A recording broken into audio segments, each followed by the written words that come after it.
الحمد لله رب العالمين والعاقبة للمتقين ولا عدوان إلا على الظالمين وأشهد أن لا إله إلا الله ولي الصالحين وأشهد أن نبينا محمدا عبد الله ورسوله إلى الناس أجمعين صلى الله عليه وعلى آله وأصحابه والتابعين لهم بإحسان إلى يوم الدين. أما بعد فالسلام عليكم ورحمة الله وبركاته. أمي الله تعالى تنو على موني جنمون كوبي على ريبولو جنمون تريدو قدام بغادو وكروسي بغادو كسيريا كفوبتو مساتي فناك الله تعالى كلم بي فلمو كابتو مسادو واللبمو كابتو مسادو عليك وفي بتو مسغرتين موني بتو كاكا كداكا فون فين منتالي وبي دانفين نما مو يغلون دانفين كابتو إكا دونكا فو يغلون فين لا فولينا ere danfɛn i lafulen don i ye gulonfɛn yɔrɔ mun na k'o bato mun tɛ ala ye fana ye danfɛn o lafulen don fɛn lafulen fila mana o sɛmɛ ɲɔgɔn na siga t'a la o ye binga yɛrɛkɛ de ye an bɛ seereya k'a fɔ muhamadu ye ala ka jɔn ye ala ka ciden don cidenw na ciden laban don wa nabi ɲumanw fana ka nabi ɲuman datugulinan don ciden tɛ na a kɔfɛ nabi ɲuman fana tɛ na a kɔfɛ kisi ni nɛɛma ni barika an m'o ɲini k'a kɛ cidenba in kan a n'a ka so dunkew a n'a ka sahaba sanumaw ani maa o maa min mana tugu la ni baara ɲuman kɛli fo ka taa se alikiyama jɔ don ma an b'a la deli ala ka sɔrɔ baara ɲuman kɛlaw cɛ la ala k'an jiri limaniya la ala k'an jiri kanda la ala k'an jiri ala ye siranya la ala ka bɛnsɛman di an ma k'an fara jɔn kunnandiw kan ala k'an bɛɛ kan hɔrɔnya ka bɔ tasuma donni ma jannatul firdausu ala k'o k'an bɛɛ lajɛlen sigiyɔrɔ laban ye o tɛmɛlen kɔ ka bɔ yen kuma daminɛ la an b'an denw ani an ka kalandenw bisimila olu minnu b'a la n'o nana ka n'an fo kɛrɛnkɛrɛnnenya bolo ma n'o ye kalandenw ye kalanden minnu bɔla tuba ani a kɛrɛfɛ duguw la fo ka taa se barawuli ma o karamɔgɔ y'o bila ka na ko ka na foli bila an na o nana foli la an b'o bisimila k'a fɔ o ye ko ni ce o ni baraji ka duwawu kɛ o ye dɔnniya nafama ala k'o d'o ma dɔnniya barikama ala k'o d'o ma dɔnniya mun b'o masunya ala la ala k'o dɔnniya d'o ma o masa minnu y'o bilasira k'o bila kalansira in kan n'o ye masaw labato an b'a la deli ala ka bangebaga labato baraji di olu yɛrɛ ma k'a barika don o la o masaw ala k'o sara sara ɲuman na o nana dɔnni mun ɲini dugu in kɔnɔna la ala ka dɔnni nafaman d'o ma ala ka dɔnni barikaman d'o ma ala k'o kɔrɔta ala k'o bonya ala k'o jidi ala k'o lawasa o kɔfɛ k'a fɔ aw ye ko dɔnni ɲini a mago bɛ fɛn saba la o fɛn saba in n'i y'o sɔrɔla i bolo i bɛ dɔnniya sɔrɔ dɔnniya mun b'i nafa a fɛn fɔlɔ ye jumɛn ye salamatul qasdi o ye laɲini ka kɛnɛya o kɔrɔ ye k'a fɔ laɲini ɲuman ka sɔrɔ i yɔrɔ dɔnni ɲini sira kan diina dɔnniya maa t'o ɲini foyi kama fo n'a kɛra ala ye o de kama diina dɔnni ɲini o ye alabato dɔ ye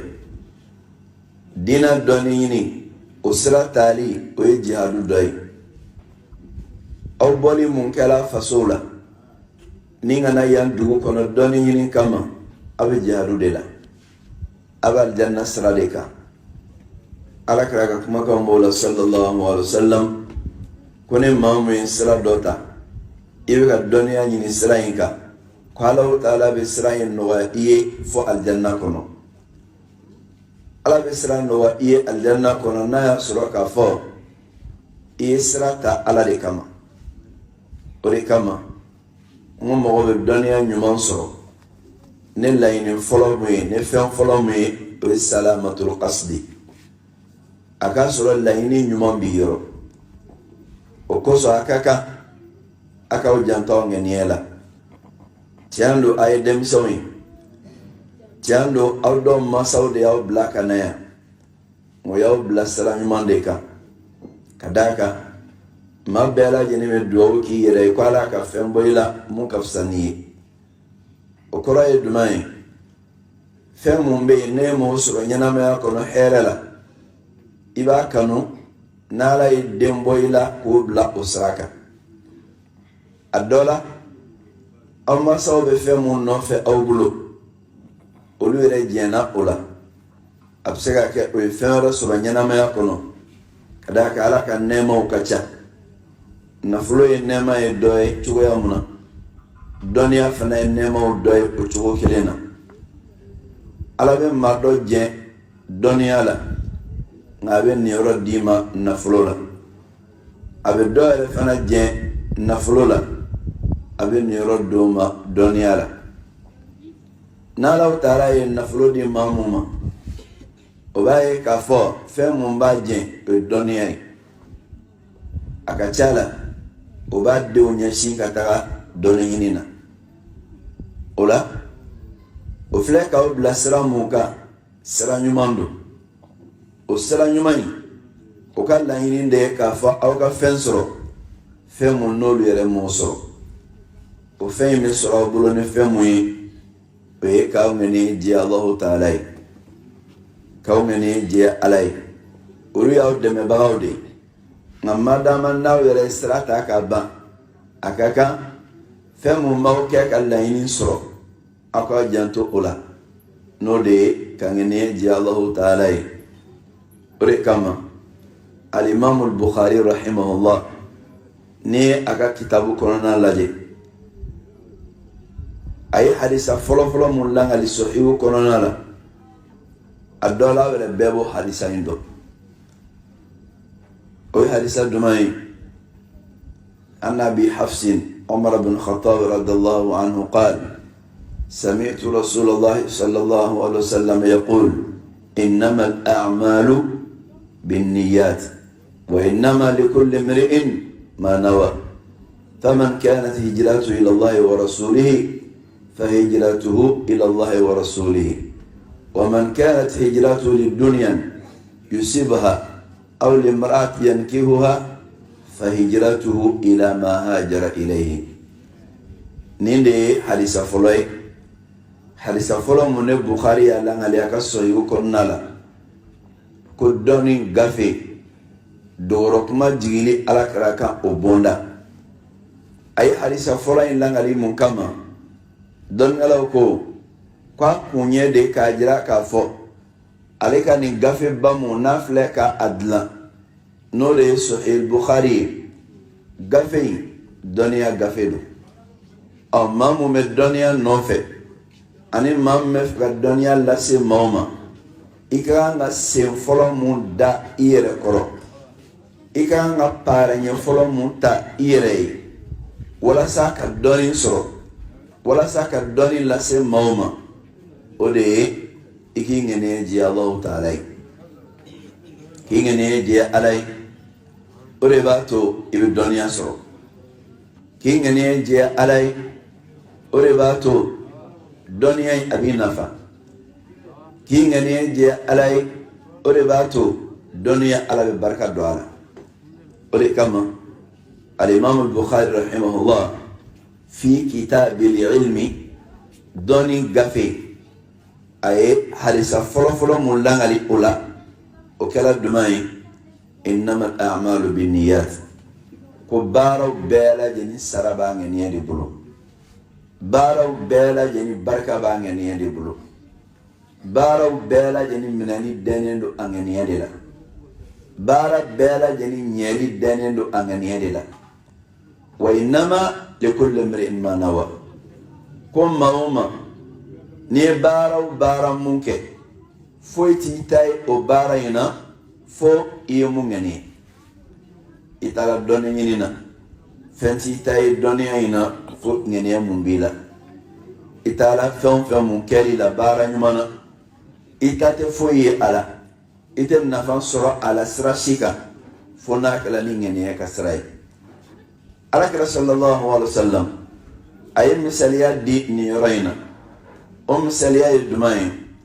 a ko ne maa mun bɔra maka ka na madina a bɛ fɔ mun ma ko hijira ni bɔkun ye k'a fɔ i bɔra ala de kama i bɔra ala ka ciden de kama k'i k'a dɔn k'a fɔ o ŋaniya mun b'i yɔrɔ ko b'a to i bɛ ala sɔrɔ o ŋaniya mun b'i yɔrɔ o b'a to i bɛ ala ka ciden sɔrɔ nka ne maa mun bɔra maka ka na madina i bɔkun tɛ ala ko ye i bɔkun tɛ ala ka ciden ko dɛmɛli ko ye nka i bɔkun ye misali bolo ma muso dɔ de furuli kama i nana wali i bɔra diɲɛ nafa dɔ sɔrɔli de kama alakira sallallahu alaihi wasallam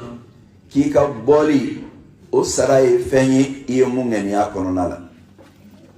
o la ni hadisa mun filɛ nin ne Bukhari y'a ka sahihu dayɛlɛ n'a ye dɔnni ɲinina bɛɛ i mago bɛ nin na o la an b'o ladilikan di kalandenw ma a y'aw janto nin na n'o de ye laɲini ka ɲɛ aw ni ala cɛ waati bɛɛ lajɛlen na ne laɲini ɲɛna aw ni ala cɛ dɔnniya mun n'aw b'a nɔfɛ ala bɛ dɔnniya d'aw ma wa dɔnni tɛ kɛ dɔnni gansan ye ala bɛ dɔnniya barikaman di aw ma n'ala ye barika don i ka dɔnniya la a b'i yɛrɛ nafa n'ala ye barika don i ka dɔnniya la a bɛ maaw nafa nka ni ala ma barika don i ka dɔnniya la a mana caya cogo o cogo la a t'i nafa a tɛ maaw nafa n'o tɛ ibilisa ye dɔnnikɛlaba de ye shetana ibilisa ye dɔnnikɛlaba ye nka a ka dɔnniya ma nafa jango k'a fɔ k'a ka mɔgɔ wɛrɛ nafa o kama a ka dɔnniya in a kɛla dɔnniya dangalen ye a n'a cɛya barika ma k'a ka dɔnniya la a n'a cɛya o de kama an ka hakili to nin yɔrɔ in na kosɛbɛ aw nana dɔnni ɲini mun na gajaba yan a y'aw jilaja k'a to aw ŋaniya ka ɲɛ a kɔnɔna la aw ka ŋaniya ka kɛ ala ko ye aw ka ŋaniya ka kɛ ala ka diina dɛmɛli ko ye aw ka ŋaniya ka kɛ ala ka sara sɔrɔli ko ye aw ŋaniya ka kɛ ka aw yɛrɛ kun dilan ni dɔnniya ye aw ŋaniya ka kɛ ka dɔnniya ɲini ka ala ka jɔnw nafa n'a ye ala kama n'o kɛla ala b'aw dusukun dayɛlɛ ka dɔnni nafaman d'aw ma ka dɔnni barikaman d'aw ma n b'a la deli ala k'o nɔgɔya ne ni aw bɛɛ ye fɛn filanan mun bɛ mɔgɔ dɛmɛ dɔnni ɲini sira kan a sabr o ye sabali ye ni bɔla i faso la ka taa dugu wɛrɛ la dɔnni ɲini na n'i ma sabali i tɛ dɔnniya sɔrɔ dɛ i bɛ sabali kɔngɔ kɔrɔ i bɛ sabali minɔgɔ kɔrɔ i bɛ sabali ɲɛnafin kɔrɔ i somɔgɔw ɲɛnafin b'i la i bɛ sabali o bɛɛ kɔrɔ i taara maa minnu fɛ n'olu kɛra i jatigiw ye i bɛ sabali olu fana kɔrɔ k'o kun o cogoya kelen fana la karamɔgɔ mun b'i kalan i bɛ sabali a kɔrɔ n'i y'a sɔrɔ cogo o cogo la i bɛ sabali a kɔrɔ ka d'a kan i bɛ dɔnni ɲini na wagati la ko don fɛn o fɛn min ye waati la ko ye k'a bɛ ban n'i bilala o kɔnɔna la kodɔn dɔ ye ka sabali o ko in kɔrɔ fo ka taa se a banni ma n'i ma sabali i tɛ dɔnniya sɔrɔ a mɔgɔ ka sabali bɛ dan yɔrɔ mun na i niyɔrɔ bɛ da dɔnniya la o yɔrɔ in de la o de kama Seydina Musa alayhi salam kuma mun na n'a y'i kanto k'a fɔ ko maa tɛ dugukolo sanfɛ mun ye dɔnnikɛla ye ka tɛmɛ ale kan ala y'a yamaruya ko ayi taa nin yɔrɔ in na i bɛna n ka jɔn dɔ sɔrɔ yen i bɛ fɛn y'a bolo dɔnniya la mun t'i bolo. Musa wulila ka taga a taala Khidru kunbɛn ɲɔgɔnya ani Khidru ye ɲɔgɔn kunbɛn mun kɛ Musa ye duman fɔ a ye hal attabi'uka ala an tu'allimani mimma 'ullimta rushda. A ko ɲala i bɛ jɛn n'a ye ne ka tugu i nɔfɛ wa? Ka tugu i nɔfɛ mun na? I ka n ladɔnniya fɛn na Ala ye mun d'i ma ka n ladɔnniya la. A ye jaabi jumɛn di Musa ma? Qala innaka lan tastati'a ma'iya sabra. A ko hali ne jɛnna n'a ye ka tugu nɔfɛ nka i tɛna se ka sabali ka to n kɔ. O yɔrɔ nin dɔnnikɛlaw ko b'a jira k'a fɔ maa mun bɛ dɔnni ɲini na ni ŋɛniɲɛ ɲɛnɛ ni Ala cɛ i kan ka sentaɲɛ filanan mun kɛ o ye sabali de. Musa alayhi salam a bɔra ni Ala ka yamaru de k'a bɛ taa dɔnni ɲini Ala kama a ŋɛniɲɛ ka ɲi. A sela karamɔgɔ ma karamɔgɔ ye fɛn mun f'a ye o kɛra duman ye sabali. A ko k'i tɛna se ka sabali ne nɔfɛ. Musa k'a ma awɔ i bɛna n sɔrɔ sabalibaga ye i bɛna n sɔrɔ sabalibaga ye wa n t'i kan sɔsɔ. Nin mun filɛ nin m'a jira k'a fɔ jaga dɔnni ɲini a mago bɛ sabali la. Wa sabali dɔ ye dɔnni ɲini kɔnɔna la Ala b'i garizigɛ dɔ karamɔgɔ mun na i kana karamɔgɔ kan sɔsɔ. Ka d'a kan n'i ma sabali karamɔgɔ kɔrɔ i b'a kan sɔsɔ nka ni sabalila kɔrɔ i t'a kan sɔsɔ. N'a ko dan yan i bɛ sabali ka dan ye. N'a ye fɛn mun d'i ma i bɛ sabali k'o minɛ. N'a ye mun kɛ i la i bɛ sabali k'o kun. N'a dimina i kɔrɔ i bɛ sabali k'a ka dimi kun. Wa n'a yɛrɛ ko k'a bɛ hali ɲangi i bɛ sabali k'a ka ɲangi kun. N'i ko k'i tɛ sabali o si la i tɛ dɔnniya sɔrɔ dɛ. O de kama Alakira sallallahu alaihi wasallam a ko a ka kumakan dɔ la law anna akhi Musa sabar lara al-ajab. A ko ne balimakɛ Musa n'a tun sabalila ka tɛmɛ nin kan ko a tun bɛ kabako caman ye nka a ka sabali danna yɔrɔ mun na a ka dɔnta fana danna yen de. A ka sabali danna yɔrɔ mun na a ka yeta danna yen de. Ka d'a kan Alahu Taala ko Khidru ye nin fɔ Musa ye k'i tɛ se ka sabali nɔfɛ. A ko k'i bɛna sɔrɔ sabalibaga ye n t'i kan sɔsɔ. O ye sira minɛ ka taa mun kɛ waliya fɔlɔ mun kɛra Musa ɲɛnɛ Musa kabala o la. A ko mun ye nin kɛ? A ko alam aqul innaka lan tastati'a ma'iya sabra. Ɲala m'a fɔ k'i tɛ se ka sabali nɔfɛ wa? Musa ko bɔ i kana minɛ o ma. Waliya filanan mun n'o kɛla Musa ko fana na i ye nin fana kɛ wa? A ko alam aqul laka. Ɲala m'a fɔ e de ye wa? N'i y'a lajɛ o fɔ cogo tɛ kelen ye. Fɔlɔ la ɲala m'a fɔ k'i tɛ wa? Filanan ko ɲala m'a fɔ e de ye wa? O kɔrɔ ye a ye dɔ f'a ye ka tɛmɛ a bɛ segin a kan tuguni. A ko wa n'o don nin ye fila ye n'a dafala saba la an bɛ ɲɔgɔn bila. A taara dafa saba la a ye mun fɔ? qala hadha firaqu bayni wa baynik saunabbi'uka bita'wili ma lam tastati' alayhi sabra. A ko nin kɔni fara ɲɔgɔnya ne ni ɲɔgɔn cɛ n bɛ n'i kunnafoni fɛn na i ma se ka sabali mun kɔrɔ. A ye nin de fɔ Musa ye. O la o b'a jira k'a fɔ Musa ka sabali danna o yɔrɔ de la.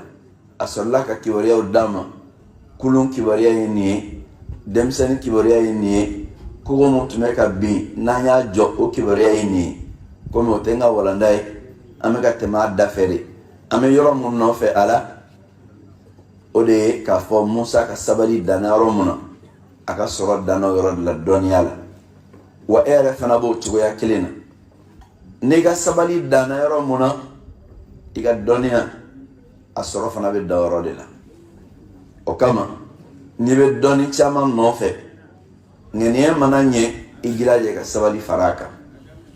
n bɛ Ala deli Ala ka sabali di ne aw bɛɛ ma fɛn sabanan mun bɛ yen ne dɔnni ɲinina i mago bɛ a la o ye التواضع مع من تتعلم على يديه k'i yɛrɛ majigi mɔgɔ ye mɔgɔ mun ɲɛ bɛ ka kalan k'a bolo o majigi bonya b'a kɔnɔ i bɛ karamɔgɔ bonya i b'i majigi a ye dɔnnikɛla ɲuman minnu tɛmɛna o dɔw b'a langali o ka langalikanw na k'a fɔ k'olu tun bɛ maloya o karamɔgɔw ma hali k'o ɲɛ jɔ a la k'o tun tɛ se k'a kɛ o dɔw b'a langali o ka langalikanw na olu tun kɛla n'o sigilen don karamɔgɔ kɛrɛfɛ o bɛ ka kitabu papiye yɛlɛma o tɛ sɔn hali a mankan ka bɔ walasa karamɔgɔ kana degun karamɔgɔ bonyali o ye dɔnni barika tayɔrɔ de ye karamɔgɔ ni bonya ka kan ka d'a kan karamɔgɔ de bɛ alakira jɔyɔrɔ la sallallahu alaihi wa sallam alakira ko al-ulama'u warathatul anbiya dɔnnikɛlaw olu de ye nabi ɲumanw tiɲɛtabagaw ye karamɔgɔ ni bonya ka kan i kan k'i kuma cogo dɔ a fɛ i mankan ka yɛlɛ a mankan sanfɛ kelen i n'a taamatɔ la e mankan ka bila a ɲɛ ale de bɛ to ɲɛ e bɛ to a kɔ a bɛ taama o ye karamɔgɔ bonya dɔ ye k'i yɛrɛ majigi a ye k'a hidima ani bonya mun ka kan k'o k'a ye n'i ye minɛn y'a bolo k'a minɛ i y'a dɔn k'a mago bɛ fɛn mun na k'o d'a ma k'i yɛrɛ bila a ka bila la sahabaw tun bɛ ka alakira ye sallallahu alaihi wa sallam alakira sallallahu alaihi wa sallam sahaba dɔw tun bɛ yen a tun bɛ bɔ a ka soda fɛ k'olu sigilen sɔrɔ a ka soda la o b'a ka samara ta ka bila a kɛrɛfɛ a ka taama bere o b'o d'a ma ne kira bɛ bɔ misiri la fana o bɛ tugu a nɔfɛ kira mana se a ka da la k'a ka samara bɔ olu b'a ta k'a da kɛrɛfɛ o bɛ kira ka taama bere da kɛrɛfɛ o b'i sigi alakira da la sallallahu alaihi wa sallam a dɔ la kira mago mana jɔ o la hali ni alakira sɔgɔsɔgɔ la o dɔ bɛ n'i jɔ kira i mago bɛ mun na o de senfɛ kira sallallahu alaihi wa sallam a ye duwawu kɛ sahaba denmisɛnnin dɔ ye o ye sahaba denmisɛnnin jumɛn ye Rabi'atu bin Ka'ab sahaba denmisɛnnin dɔ tun bɛ ko Rabi'atu bin Ka'ab a tun bɛ alakira khidma k'a ka baara misɛnninw k'a ye ne kira bɔla misiri la a bɛ tugu kira nɔfɛ f'a ka so kira kan ka na misiri la wagati mun na a bɛ taa kira kunbɛn f'a ka da la a bɛ alakira ka baara misɛnninw kɛ ten fo don dɔ la alakira sallallahu alaihi wa sallam a nana fɔ Rabi'ata ye karisa n bɛ fɛ hami gɛlɛnba mun b'i la i k'o fɔ n ye n b'ala deli ala k'o wuli ka bɔ i kan mun na alakira nin f'a ye sallallahu alaihi wa sallam a ka khidma mun n'a y'a kɛ ka ɲɛsin alakira ma o kɔrɔ a bɛ ladon mun ɲɛsin alakira ma kira y'a laɲini sallallahu alaihi wa sallam ka fɛn k'a ye mun fana ye bonya ye ka d'a ka bonya sara ye a ɲɔgɔn de a bɛ alakira ladonni mun kɛ a bɛ alakira khidmalen mun kɛ alakira sallallahu alaihi wa sallam a fɛn ye kɔnɔnajɛya dɔ kɛ ka ɲɛsin a ma kira kama Rabi'a n bɛ fɛ i k'a fɔ n ye hami mun b'i la n ala deli i ye ala k'o hami wuli a ko alakira to n bɛ taa miiri sallallahu alaihi wa sallam kira ye waati d'a ma a taara ye miiri kɔfɛ a nana a ko alakira n ye hami sɔrɔ n kan ka mun fɔ i ye salillaha an yarzuqani murafaqataka fil janna a ko alakira hami mun bɛ n na ne bɛ fɛ i ka ala deli ala k'o kɛ n ye ode ala deli ala ka neki jenyo aljine kono Allahu akbar sahaba demsen do de ni fo kada kira ka layininka kira ye layininka ay kada muga abi ala kira la doni muga khidma di ikramo khidma abuya ayo monke ala kira fana ni korona dia kai ka fay ay hamin fonyi mbala del ala ko ki sahaba kay hamin tala fo roja ni ni fondo la kelembi ko ala ka malaka do chikana ko ananga do sono femu ka de ki ko fo ha e fembe me fo aljine ngani sahaba demsani ne aka kisa ta ka laje atola bagange oro de la ka ala kira kiwariya me Madina atemana ka sira faraga ta kira no fe Madina sallallahu alaihi wasallam kira be ni fay wakati muna shiyoro tablo abisi kira ka misri de la dari men soro sababu tablo sahaba be ta dumuni to munun de misri la no be de mogo munun me shi misri kono atme dumuni ke ka bode la don fini nyuman tablo fo sahaba ka fini koro mu meddi dese baga toma ore nya don fini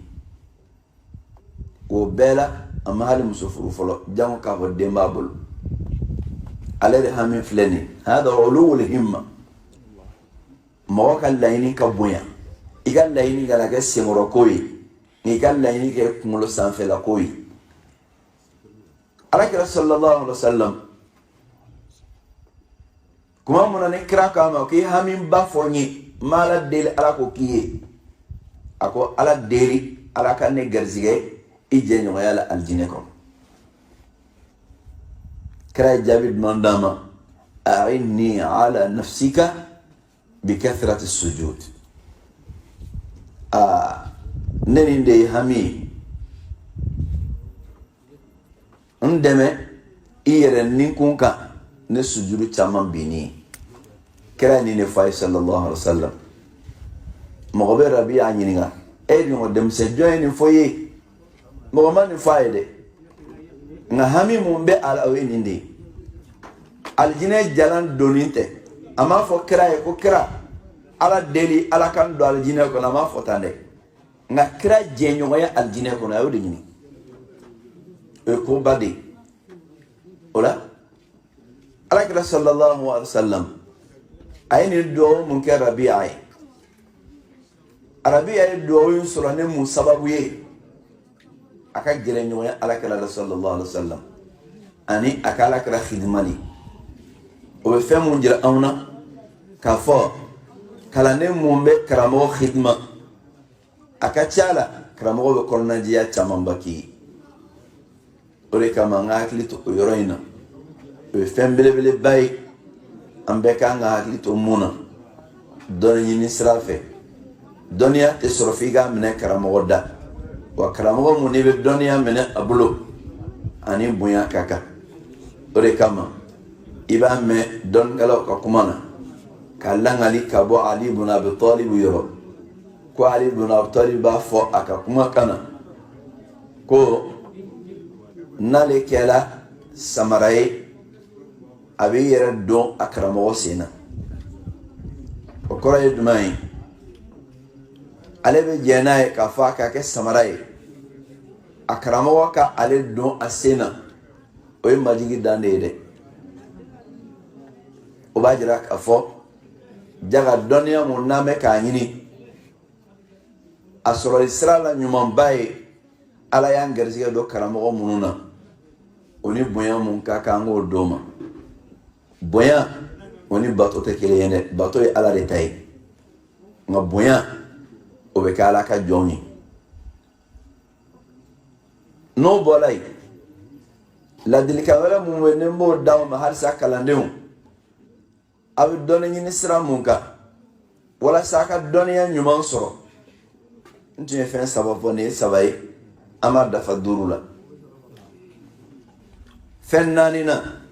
tazkiyatu nafs bita'a ayaw jijaja kawere ninkun saniya ni alabatoy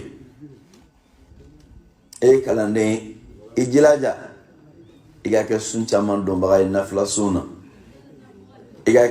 ke shu caman jo bagay nafla selula ijilaja bara nyuma mumbe nabe jon ninkun saniya iga ko caman ke bagay doniya mararo duskun kono nadi duskun ye menende menen mun ni doniya be bla kono ola ne be ka fenyuma bla menen kono ibe menen ko ka jeri ne menen ko la ka je fenyuma be bla kono mo ti ka fenyuma bla menen no walen kono jango awbe doniya mun nyinina ala ka korona doniya dina doniya ala mun fa ko nyana bal huwa ayatun bayyinatun fi suduri alladhina utul ilm ako korona mun filani aya bangelon don amaralen do yoro dumana doniya dila mamunuma ulu ko disi kono o kora de ka fo ala e don kala duskun suganti ko ke aka dina doni marayoy ala e don kala duskun suganti ko ke al korona marayoy ola o duskun o mago be aka ko ka jedi femo me duskun ko ka je oye ala batoy o fo mako tazkiyatu nafs o de koson yani ala ka jihadu di silamoma ala tumo yamara ne muye ala tumo yamara ne seli joli ala bo yamara ne jaka boli bara nyuman keri abe jon duskun saniya o de kama kalanin do be ke kalan rola anyare ka koroboli chamana iba soro hakli ka gele kalama no bulu ngananyo blasra oga ke shifa nafla sella o chela no blasra la oga ke nafla sundo mbaga o chela abuke sababu ka to ala be hakli dayele ina fala ba fo chugo yamno wattaqullaha wa yuallimukum Allah doniya inte feyo kama karabana yere nga doniya ni alaka dili de o doniya mu alaka dili iba soro asra munka o sra giriman baddo ka ala insrani ko sallallahu ta'ala ko wattaqullaha wa yuallimukum Allah aisra alani no kel ala bawla doniya aisra alani no kel ala bi doniya dawma ni Allah ta'ala ka kuma kande ola amo fana fo kalandoni aisra alani ne ala sago keli aisra alani ne ala tanatoli nausrana alani ka ala sago ke nausrana alani ka ala tanatoi ala bi doniya dawma kadaka moka ala insra sababula Allah ta'ala be doniya dima ima sigini mui ala de be duskun foni ka famuya nogaya iye o famuya ala bo nogaya iye ni ka ala insra sababu o de kama meni yoro fawe ka geleya kusebe aya jantola kalanden jango corona kalanden ikran nga don klefe ne sun chaman doni ikran ka don shufe ne nafla chaman selli ka vokede kalanden e dina kalanden nga hali ka seliko geleya bala iga sundo ko geleya bala fo busa ne ga tayno fe ga seka seli farda diri manogo misri taga ne karamogo ka korofolite ne busa matay no fe o shite ka programme na jango ka fo ki ga nafla seli alay jango ka fo ki ga shujo alay jango ka fo ki ga sundo alay munte sungoloy sigatala kalane mu meta ni chugoyala o dusukun bɛ siri de o hakili bɛ siri de ne hakili sirila dusukun sirila dɔnniya tɛ sɔrɔ walasa hakili ka foni i bɛ jilaja i yɛrɛ ni saniyali la a bɛ fɔ o de ma ko tazkiyatu nafs alabato kɛli e m'a ye alakira sallallahu alaihi wasallam wahayu jiginna kan k'a to min fi ghari hira i y'o mɛn dɔnnikɛlaw ka kumakanw na ko kira sallallahu alaihi wasallam wahayu jiginna kan fɔlɔ k'a to ghari hira de la an b'a Aisha b'o langal aw ye hadisa dɔ la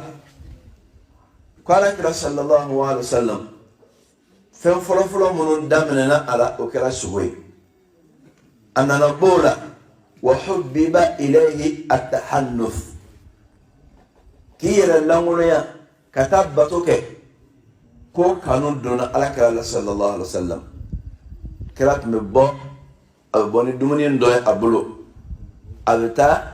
gharu hira ila hira o kuluwo kɔnɔna la ka t'i sigi ka ala bato kɛ a tun bɛ bato kɛ Ibrahima ka taabolo kan n'a ka dumuni banna a bɛ segin ka na dumuni wɛrɛ ta tuguni ka segin ka taa ka ala bato la alakira tolo de la sallallahu alaihi wasallam fo ala ye wahayu jigin a kan k'a kɛ ciden i delila k'o kisaw mɛn dɔnnikɛlaw bolo o cogoya kelen fana na Seydina Musa alayhi salam yani a ka taa ala kuma ɲɔgɔnyali la ala ye mun fɔ a ka koɲɛ na ووعدنا موسى 40 ليلة ووعدنا موسى 30 ليلة وأتممناها ب10 فتم ميقات ربه 40 ليلة وإذ وعدنا موسى 40 ليلة ألا كما كون فلان قال ألا لا يريد موسى ما شو بسبا كلا كدفن تاين كبيناني أيوة سورة الأعراف كنا لا سورة البقرة كنا لا أقول كمان من الله تعالى لا يريد موسى مشوب بينان ولا يريد من دلا موسى مشوب بينان ولا لا يريد كاكتير اللانغوليا كألا بطو يعني ألا كمان يوميا كذاك كما كان موي ألا كما كان جريماندو جامو القرآن الله تعالى كونينا إنا سنلقي عليك قولا ثقيلا قلنا مرسل الله تعالى منك ما كان جريمان جيكا أولي فرق الله صلى الله عليه وسلم أهنم ما يعفوي كوني دوني مفلن دوني جريدو إبا منكاكما إبا فيرت يبسيكا نينتوكو يامنا إبا فنغان بيدا ما كسيكا أتا وانا ياسوكي بنا نيوندي ita bila i kunkolo jalan kan i bɛ finsigi dɔ de ɲini k'o da i kunkolo la ka sɔrɔ k'a da kan wa Allahu taala ye nin fɔ an ye alikɔrɔna ko ɲɛ na inna sanulqi alayka qawlan thaqila o la ala ka kuma kan ka girin o kuma kan giriya a kan ka bila dusukun de la dusukun mun ka sanu dusukun mun ka sanu ni alabato ye dusukun mun ka sanu ne fardaw dili dusukun mun ka sanu ne nafila caman kɛli i bɛ dusukun sani Allahu taala ye ala bɛ dɔnniya d'i ma o de kama an ka hakili to nin yɔrɔ in na kosɛbɛ n'i bɛ fɛ ala ka dɔnniya d'i ma i hakili ka foni i janto i yɛrɛkun na i yɛrɛkun ala bato kɛ ko ɲuman i jilaja o kɛli la k'i yɛrɛ masurunya Allahu taala la wagati bɛɛ lajɛlen na dɔnniya in tɛ to ye k'a dalen filɛ i b'i bolo da ala k'a bila i kunna nka ala ka diini don ala b'a d'i ma wagati min na n'i kɛra Allahu taala sago ye o de kama hali nabi ɲumanw yanni o ni ala ka ɲɔgɔn kuma ɲɔgɔnya ko ala k'a ka kumakanw don o ma Allahu taala ye o bila ko yɛrɛ kun saniya ala ye fɔlɔ ne bato de Musa alayhi salam ala ye su 40 mun layiru d'a ma su 40 layiru dila ma a ka taa i yɛrɛ lankolonya ni ala ye de ka ala bato alakira sallallahu alaihi wasallam yani wahayu ka jiga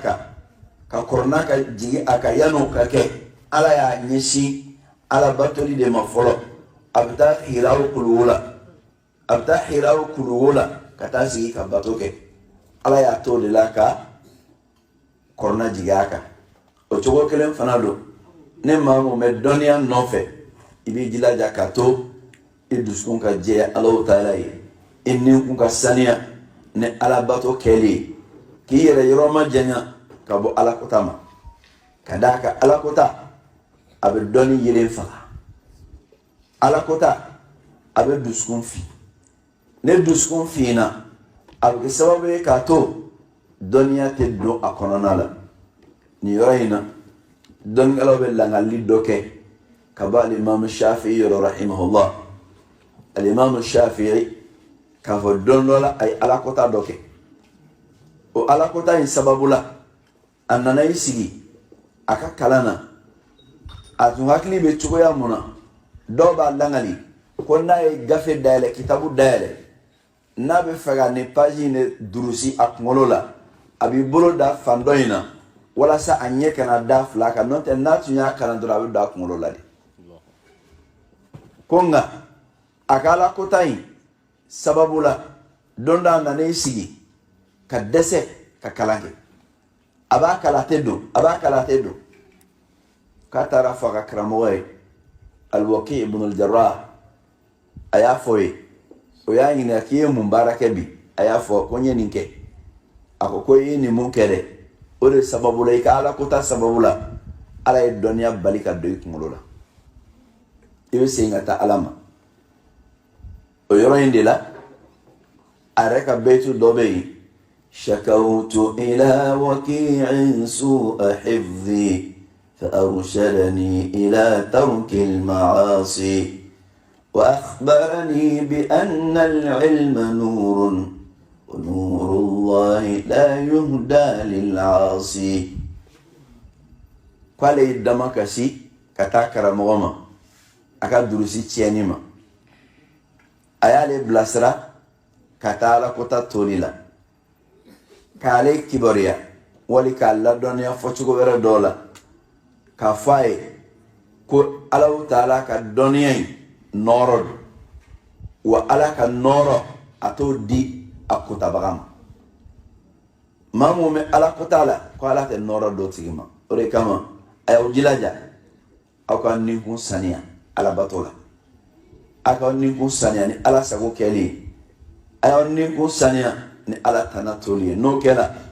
Alahu Taala bɛ dɔnniya d'aw ma Ala k'o nɔgɔya ne ni aw bɛɛ lajɛlen o bɔlen kɔfɛ a la fɛn duurunan ani a laban bilasirali sira fɛ o de ye alhifadhu ala alwaqt a y'a ka waati tanga Ala y'i kale alkur'an kɔnɔna la waati la ko wal asr ko ne Ala bɛ n kale waati la munna ka d'a kan ko ɲumanw bɛ kɛ waati de kɔnɔ dɔnniya bɛ ɲini waati de kɔnɔ i bɔla i ka so i nana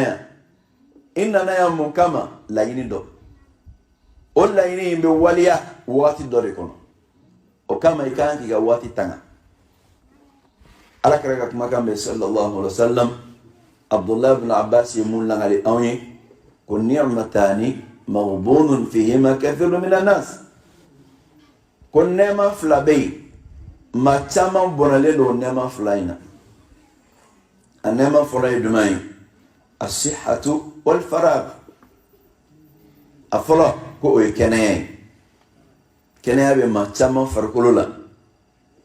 nka o tɛ kɛnɛya in d'a ma fo ni bana y'o minɛ waati mun na o bɛ sɔrɔ k'a dɔn kɛnɛya nafa ye mun ye kelen al-faraghu fɛrɛ o kɔrɔ ye fɛn t'i bolo i fɛrɛlen don i bɛ se ka baara ɲuman caman kɛ fɛn t'i bolo i fɛrɛlen don i bɛ se ka alabato kɛ ka d'a kan waati b'i bolo i bɛ se ka dɔnniya ɲini a waati b'i bolo nka i b'a to a ka tɛmɛ ten Ala kira ko sallallahu alaihi wa sallam ko maa caman bɛ bɔnɛ nin na dɛ o la aw y'aw faso to yen k'aw faw to yen k'aw baw to yen k'aw balimaw to yen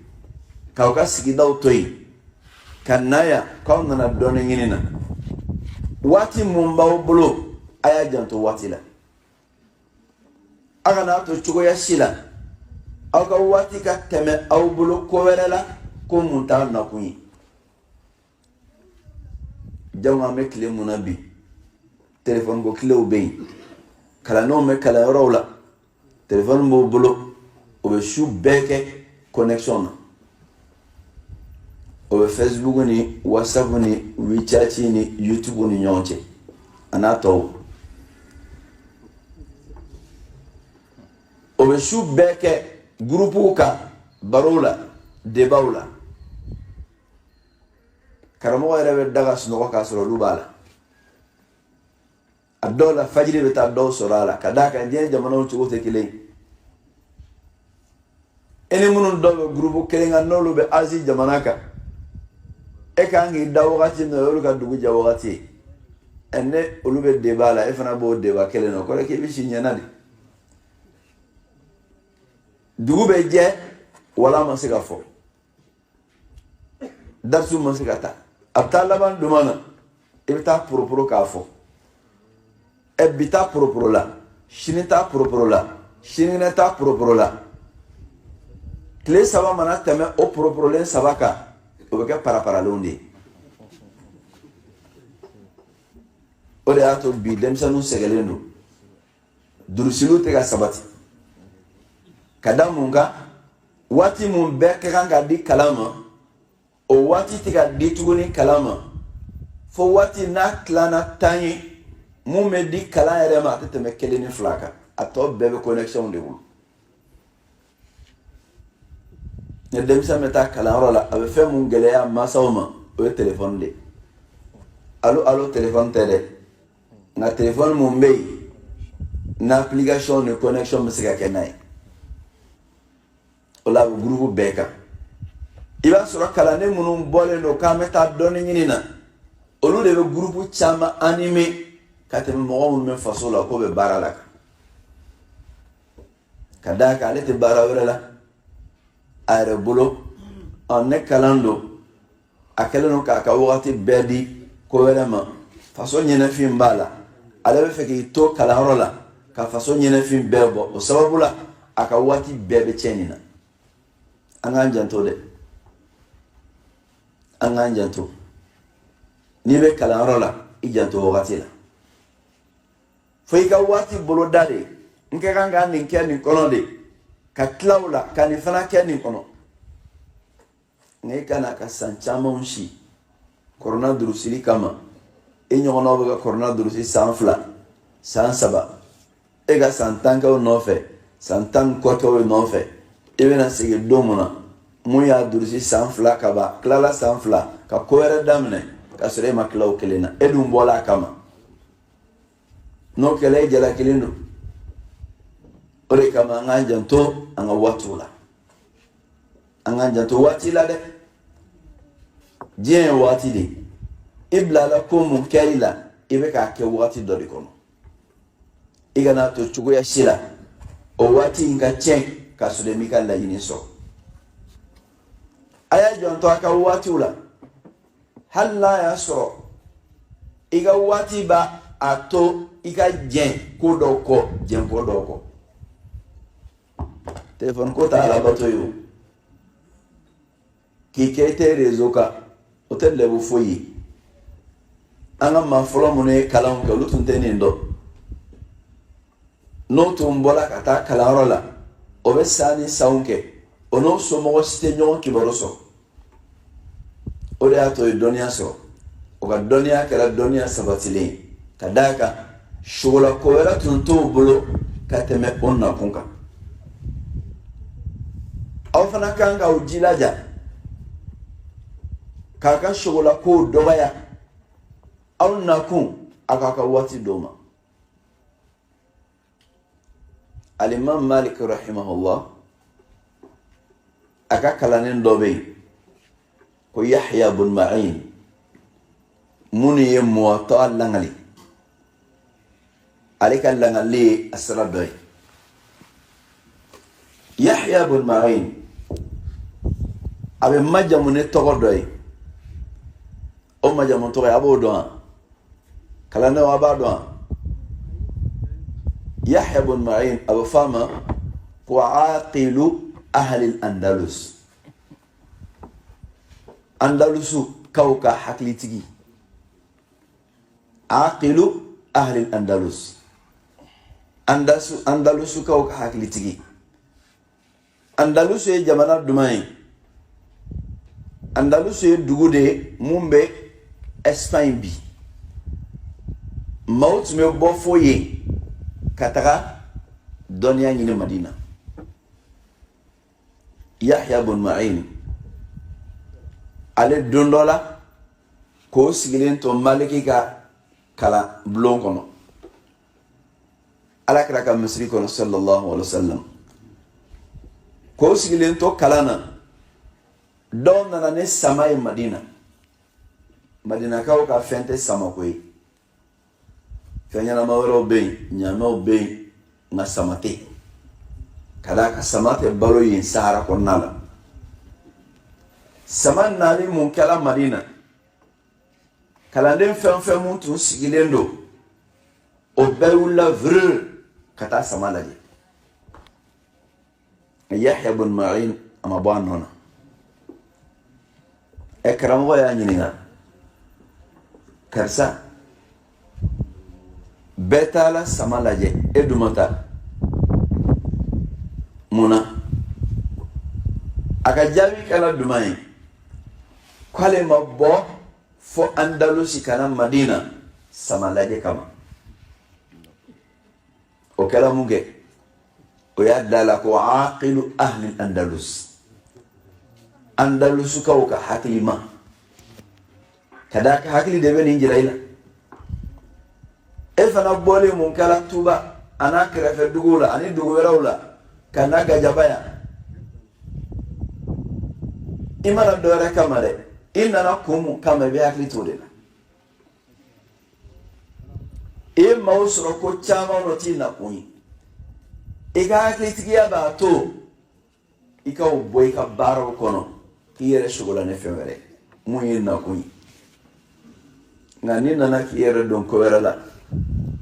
ka n'i yɛrɛ dɔn connexion na k'i yɛrɛ dɔn balontanw na k'i yɛrɛ dɔn kirikaraw la nin t'e nakun ye o. Yanni bɔra ka jɔn ma dɛ mɔgɔ bɛ bɔ fo yen ka na yan ko wɛrɛ kama mun tɛ dɔnniya ko ye o dun de kama i nana o de kama kalanen kan ka kɛ hakilitigi ye. A fɔla Yahya ma ko aqil ahli Andalus ka sababu kɛ nin de Andalus kaw ka hakilitigi kalanen bɛɛ taala sama lajɛ la nka ayi a ma sɔn ka bɔ a nɔ na a ma sɔn ka taa sama lajɛ la wa a ɲininkala munna bɛɛ taala sama lajɛ e dun ma taa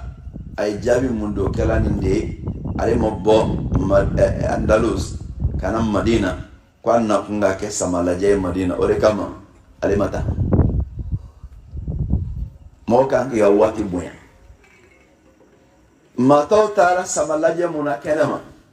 yanni olu ka segin ka na hali n'a kɛla hadisa kelen ye ale bɛ se k'o ta yanni olu ka na.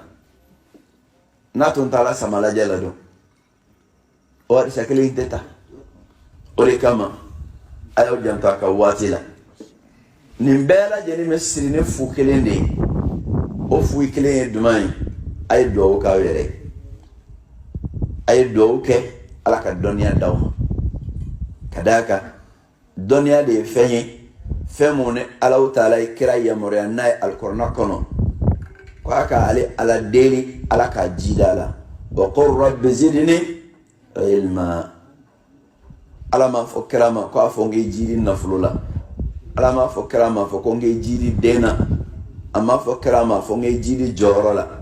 Nka a ye duman de fɔ wa qul rabbi zidni ilma. Ala kira fɔ en tigi Ala ne jidi dɔnniya la.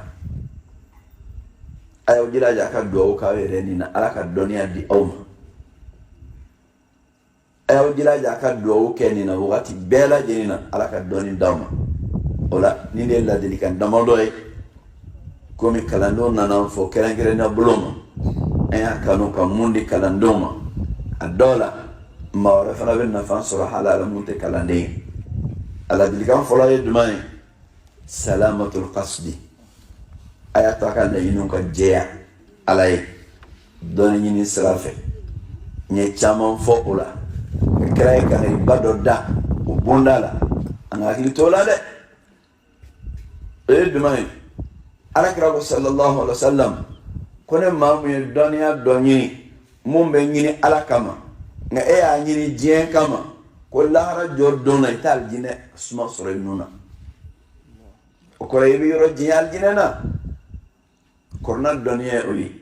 n'i y'a ɲini diɲɛ kama i niyɔrɔ tɛ alijinɛ la nin de ye fɛn fɔlɔ ye an ka kuma bolila mun kan n'o de ye salamatul qasdi a y'a ka laɲiniw jɛ ala ye dɔnni ɲini sira fɛ maa saba fɔlɔ mun ne jahanama tasuma bɛ mɛnɛ ni olu ye a dɔ ye dɔnnikɛla ye dɔnnikɛla mun b'a la n'a ye dɔnni ɲini walasa ka tɔgɔ de sɔrɔ dɔnni kɔnɔ ala ɲini tɛ a ye dɔnni ɲini walasa maaw k'a lakodɔn o k'a tanu ni dɔnniya ye nka m'a ɲini ala kama a m'a lase ala kama o kama a y'a hakili to nin na salamatul qasdi kelen a filanan a sabr sabali an kumana o la kosɛbɛ Seydina Musa alayhi salam ani Khidru ka taama ɲɔgɔnya sabali b'o kɔnɔ cogoya mun na an y'o lafɔ sabali ni muɲu a naaninan o ye karamɔgɔ mun ni Alahu Taala ye o kɛ i gɛrisigɛ ye i ka karamɔgɔ in bonya i ka khidma k'a ladon i seko damayira la a duurunan o naaninan kɛ naaninan tazkiyatu nafsi k'i yɛrɛ ninkun saniya i ni saniyali ni bato ye o b'a to Alahu Taala bɛ dɔnniya caman d'i ma i ma sigi ni mun ye a duurunan sa alhifadhu ala alwaqti a ka waatiw a y'a tanga a ye waatiw tanga an kumana o kan mun bɛ kɛ ka nin bɛɛ siri o ye ka ala deli duwawu la wa qul rabbi zidni ilma ala ne ji di dɔnniya la nin fɛn duuru an b'o di kalandenw ma o ko yɛrɛ dɛmɛ n'a ye o ka dɔnni ɲini sira kan ni Alahu Taala sɔnna n'a y'aw jilaja ka nin fɛnba duuru la baara ka fara duwawu kan alhamdulillah aw bɛ segin don mun na ka bɔ gajaba yan ka taa aw bɔyɔrɔw la aw ni dɔnniya bɛ segin mun bɛ mɔgɔw nafa aw ni dɔnniya bɛ segin mun b'aw yɛrɛ nafa aw ni dɔnniya bɛ segin mun bɛ kɛ dɔnni barikama ye mɔgɔw mago bɛ jɔ a la wa a b'a di mɔgɔw ma a b'o nafa a b'aw yɛrɛ fana nafa nka n'a y'aw kɔ don nin na k'a kɛ ten dɔrɔn an bɛ ten de i ma tɛ dɔnniya sɔrɔ wali n'a ye dɔnniya sɔrɔ a tɛ kɛ dɔnniya nafama ye barika tɛ don a la n b'a la deli ala k'a kisi o ma k'aw fo k'aw waliman dɔn k'ala deli ala k'aw jiri dɔnni nafama na ala k'a bɛnseman di an n'aw bɛɛ ma ala ka laɲiniw bɛɛ sabati an nana fɔ a diyara n kosɛbɛ an b'a la deli ala k'a diya ala ye ala k'a diya ala ye ala k'aw yɛrɛ diya ala ye ala k'aw kanu a bangebaga minnu y'aw bila ka na ala k'o sara caman b'a la aw bɛ karamɔgɔ minnu bolo kalan na yan ala ka karamɔgɔ sara hɛrɛ caman b'a la ala ka karamɔgɔw kɔrɔta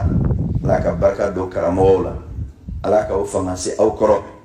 aw bɛ dugu mun kɔnɔ dunanya la ala k'o k'aw ma jatigi ɲumanw ye ala k'aw ta fanga nɔgɔya o ye ala k'aw ta fanga don o la ala k'o kɛ k'aw ladon ko ɲuman na ni ka baraji sɔrɔ ni aw ladon ni ala k'o nɔgɔya aw ye an yɛrɛ fana sela yan dugu in kɔnɔ sababu mun na an b'a la deli ala ka sababu sara hɛrɛ la